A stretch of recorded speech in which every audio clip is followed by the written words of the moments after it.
कभी कभी जिंदगी हमें वो दे देती है जिसकी हम ख्वाहिश करते हैं, लेकिन उसकी असली कीमत क्या होगी ये हमें बाद में समझ आता है। सुनीता मेरे लिए सिर्फ एक लड़की नहीं थी, बल्कि एक ऐसा ख्वाब थी जिसे मैंने खुली आंखों से देखा था। पहली बार जब मैंने उसे देखा तो जैसे मेरे आसपास की सारी आवाजें थम गई। उसकी जिंदगी में एक अजीब सा सुकून था और उसकी आंखों में कुछ ऐसा था जो दिल को सीधा छू जाता था। मैं उसी पल उससे जुड़ गया था और शायद यही वजह थी कि मैंने बिना ज़्यादा सोचे उसके रिश्ते की बात घर पर कर दी। मेरे घर वालों को भी वो पसंद आ गई और हैरानी की बात ये रही कि उसके घर वालों ने भी ज़्यादा वक्त नहीं लिया।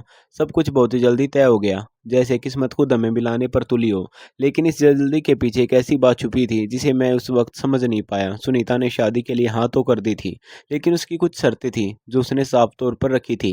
पहली शर्त थी कि शादी का फंक्शन सुबह 8 बजे होगा। मुझे थोड़ा अजीब लगा, लेकिन मैंने ज़्यादा ध्यान नहीं दिया क्योंकि उस वक्त मेरा दिमाग सिर्फ उसे पाने में लगा हुआ था। उसने कहा था कि बाकी शर्तें भी हैं जिन्हें जानना जरूरी है, लेकिन मैंने हंसकर बात टाल दी। मुझे लगा ये उसकी मासूम सी जिद होंगी, और प्यार में इंसान अक्सर ऐसी छोटी बातों को नज़रअंदाज कर देता है।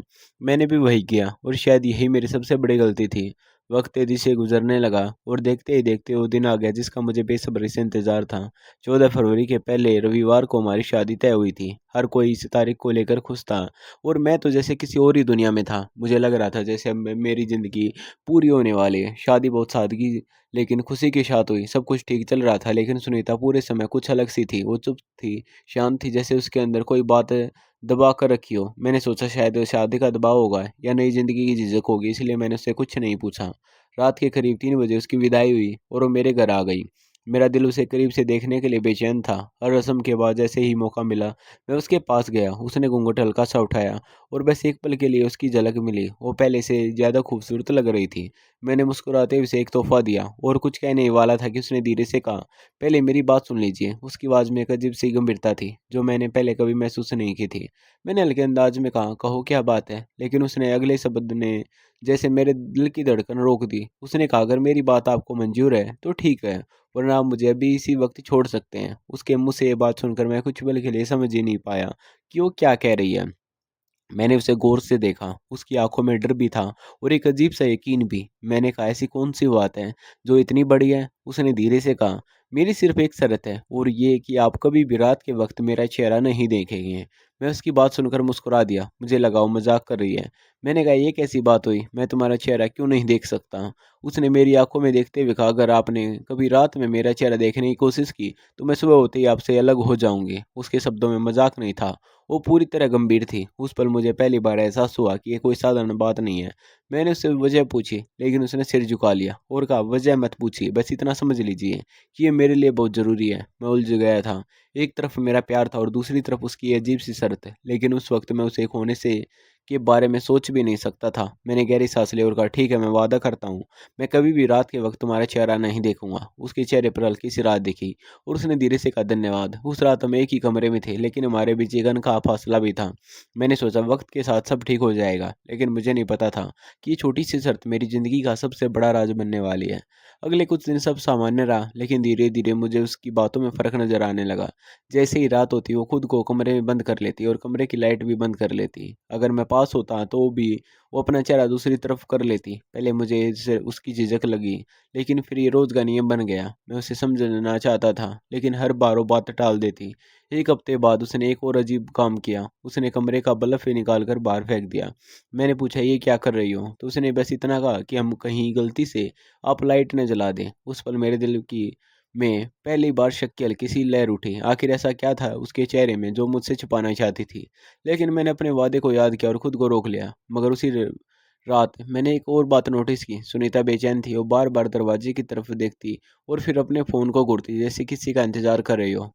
मैं चुपचाप उसे देखता रहा, लेकिन कुछ कहा नहीं। थोड़ी देर बाद उसका फ़ोन बजा और वो धीरे से बात करने लगी। उसकी आवाज़ इतनी धीमी थी कि मैं कुछ समझ नहीं पाया, लेकिन उसके चेहरे के हाव भाव बदल गए थे। अगले कुछ दिनों में मेरी ज़िंदगी बाहर से बिल्कुल सामान्य दिखती थी, लेकिन अंदर ही अंदर एक अजीब सी बेचैनी बढ़ती जा रही थी।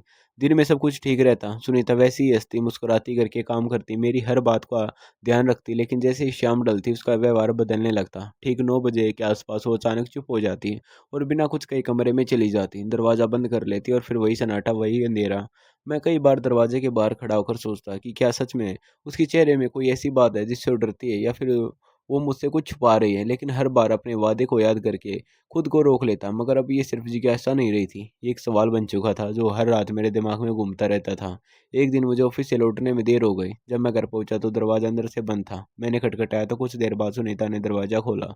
उसके चेहरे पर घबराहट साफ दिख रही थी। उसने जल्दी से नजरें झुका ली और बोली, आप आज देर से आए। मैं उसे गौर से देखता रहा, जैसे उसकी आंखों में कुछ पढ़ना चाहता हूँ, लेकिन वो बिना कुछ बोले अंदर चली गई। उस रात भी उसने वही किया, कमरे में जाकर खुद को बंद कर लिया। लेकिन इस बार मेरे दिल में एक अलग ही बेचैनी थी। मैं चुपचाप ड्राइंग रूम में बैठा रहा, तभी अचानक मुझे उसका फ़ोन टेबल पर पड़ा दिखा। शायद वो जल्दबाजी में भूल गई थी। मेरा इरादा उसके फ़ोन को देखने का नहीं था, लेकिन न जाने क्यों मेरे हाथ खुद ही उसकी तरफ बढ़ गए। मैंने स्क्रीन ऑन की। कॉल लो खुला था। उसमें एक नंबर बार बार दिखाई दे रहा था, बिना नाम का नंबर। बार बार कॉल और मैसेज उसी नंबर पर। मेरा दिल जोर जोर से धड़कने लगा। मैंने खुद को समझाया कि हो सकता है कोई ज़रूरी काम हो, लेकिन दिल मानने को तैयार नहीं था। तभी अचानक फ़ोन बज उठा।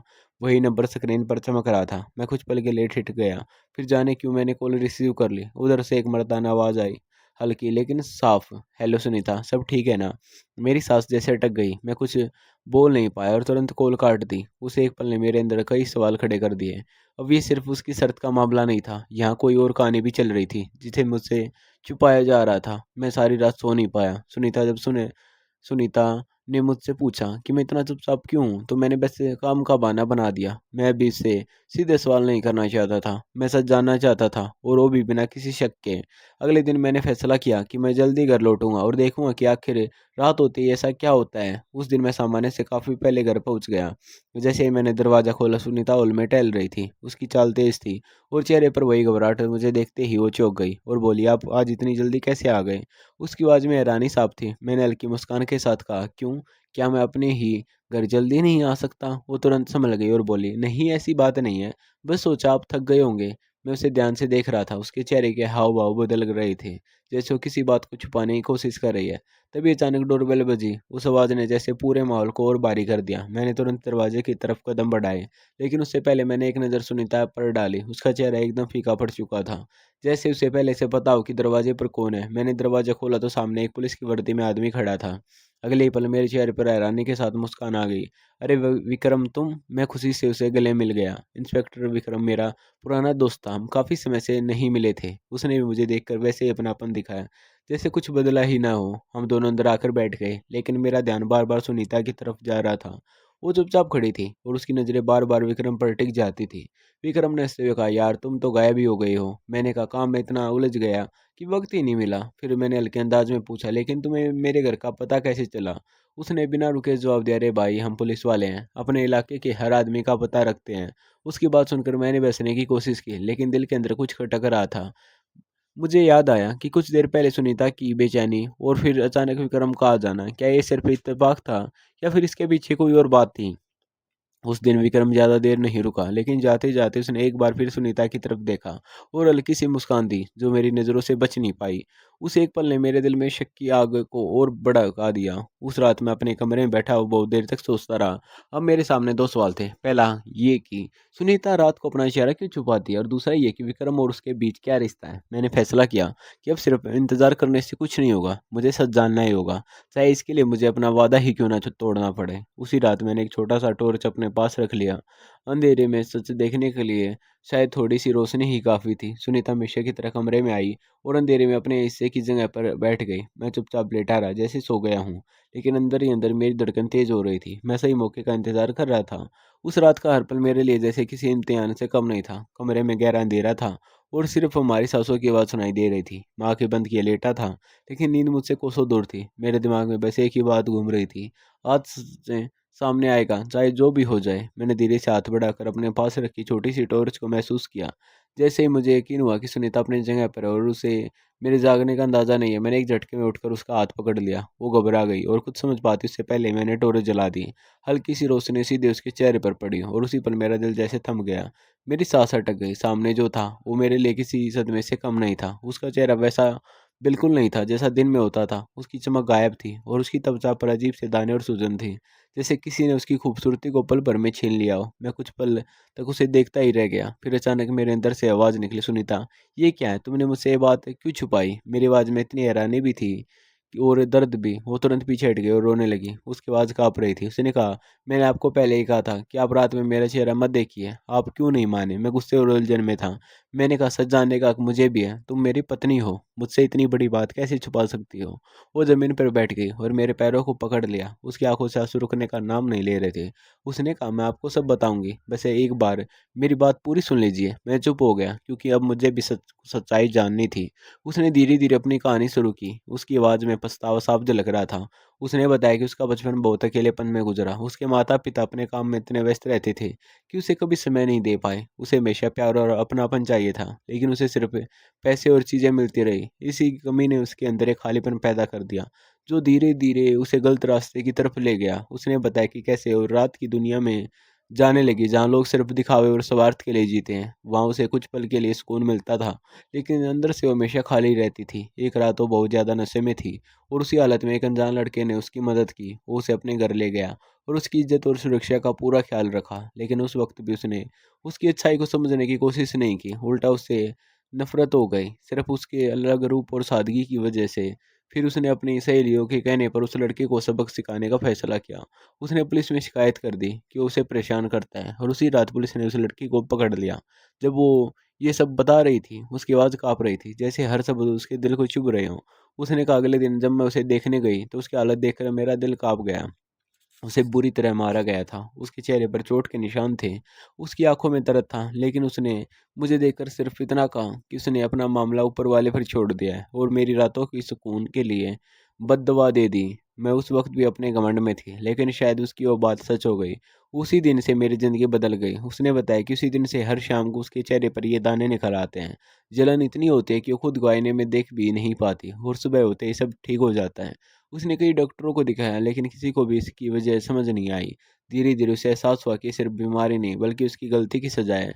उसकी आवाज़ भर्रा गई और उसने कहा, मैंने बहुत कोशिश की उस लड़की को ढूँढने की, ताकि उससे माफ़ी माँग सकूँ, लेकिन वो कहीं नहीं मिला। मैं हर रात खुद को कोसती हूँ, और यही वजह है कि मैं आपको अपना चेहरा नहीं दिखाना चाहती थी। मैं नहीं चाहती थी कि आप मुझसे नफ़रत करने लगे। उसकी बात ख़त्म होते ही कमरे में एक अजीब-सा सन्नाटा छा गया।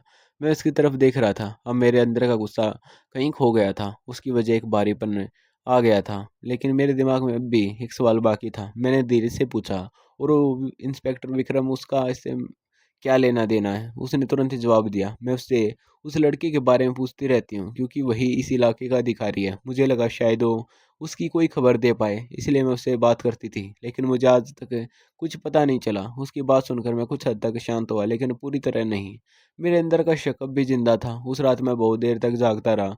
मेरे सामने 2 सच्चाइयाँ थीं। एक वो लड़की जिससे मैं प्यार करता था, और दूसरी उसका अतीत जो मुझे अंदर तक हिला चुका था। मैं समझ नहीं पा रहा था कि मुझे क्या करना चाहिए।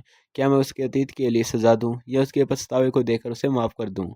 उस रात के बाद मेरी दुनिया जैसे 2 हिस्सों में बँट गई थी। एक तरफ वो सुनीता थी जिसे मैं बेइंतहा वो प्यार करता था, जिसकी मुस्कान मेरे दिन को रोशन कर देती थी, और दूसरी तरफ उसका वो अतीत था जो हर बार मेरे सामने आकर मुझे अंदर से तोड़ देता था। मैं जितना खुद को समझाने की कोशिश करता, उतना ही उलझता चला जाता। दिन में सब कुछ सामान्य दिखता, लेकिन रात होते ही मेरे अंदर सवालों का तूफ़ान उठने लगता। मैं उसके साथ एक ही कमरे में होता, लेकिन हमारे बीच अब पहले जैसा सुकून नहीं था।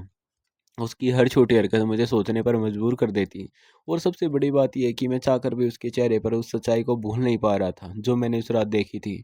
सुनीता ने भी जैसे खुद को पूरी तरह बदल लिया था। वो पहले से ज़्यादा शांत हो गई थी। उसकी आंखों में वो चमक नहीं थी, बल्कि एक डर और पछतावा बस गया था। वो हर बात में मेरा ख्याल रखती, मेरी हर ज़रूरत से पहले उसे पूरा करने की कोशिश करती, जैसे वो अपने अतीत की गलती को अपने व्यवहार से सुधारना चाहती हो। कई बार मैंने उसे चुपचाप रोते हुए देखा, लेकिन वो कभी मेरे सामने अपने आंसू नहीं दिखाती थी। शायद उसे डर था कि कहीं मैं उससे दूर न हो जाऊं।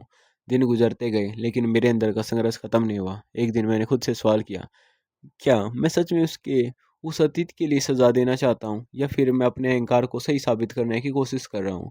उस रात मैं बहुत देर तक जागता रहा और अपने दिल से जवाब माँगता रहा। मुझे याद आया कि जब मैंने पहली बार उसे देखा था, तब मुझे उसके अतीत से कोई मतलब नहीं था। मैं बस उससे प्यार करता था। फिर अब क्यों मैं उसी अतीत को अपने आज पर हावी होने दे रहा हूँ? क्या हर इंसान से गलती नहीं होती, और अगर कोई अपनी गलती को मानकर सच में बदलना चाहता है, तो क्या उसे एक मौका नहीं मिलना चाहिए? ये सवाल मेरे अंदर गूंजते रहे, और धीरे-धीरे मेरे दिल का बोझ हल्का होने लगा। अगली सुबह मैंने फैसला कर लिया कि मैं भागना नहीं चाहता था, न ही उसे खोना चाहता था। उस दिन जब मैं सुनीता मेरे सामने आई, तो मैंने पहली बार उसके चेहरे को गौर से देखा और डर रही थी। शायद उसे लगा कि मैं कोई फैसला सुनाने वाला हूँ। मैंने उसे पास बुलाया और वो धीरे से मेरे सामने आकर खड़ी हो गई।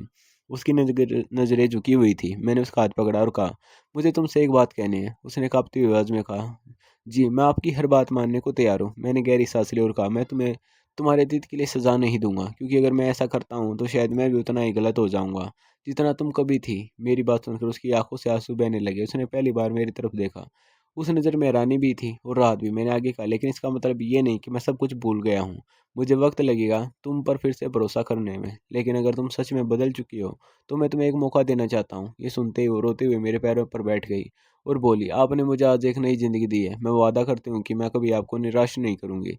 उस दिन के बाद हमारे रिश्ते में धीरे-धीरे बदलाव आने लगे। मैंने भी कोशिश की कि उसके साथ सामान्य रहूं, और वो भी हर दिन अपने व्यवहार से मुझे यह महसूस कराती रही कि वो सच में बदल चुकी है। समय के साथ मेरे दिल का शक कम होने लगा और उसकी जगह एक नई समझ ने ले ली थी। मुझे एहसास हुआ कि रिश्ते सिर्फ प्यार से नहीं, बल्कि भरोसे और माफ़ी से भी चलते हैं, और कुछ घाव ऐसे होते हैं जो वक्त के साथ ही भरते हैं, और अगर हम उन्हें कुरेदते हैं तो वो कभी नहीं भरते। एक रात जब मैं उसके पास बैठा था, तो उसने धीरे से कहा, क्या अब भी आप मुझसे नाराज़ हैं? मैंने मुस्कुराकर कहा, नहीं, अब मैं सिर्फ तुम्हें समझने की कोशिश कर रहा हूँ। उसने पहली बार मेरे सामने बिना डरे मेरी तरफ देखा।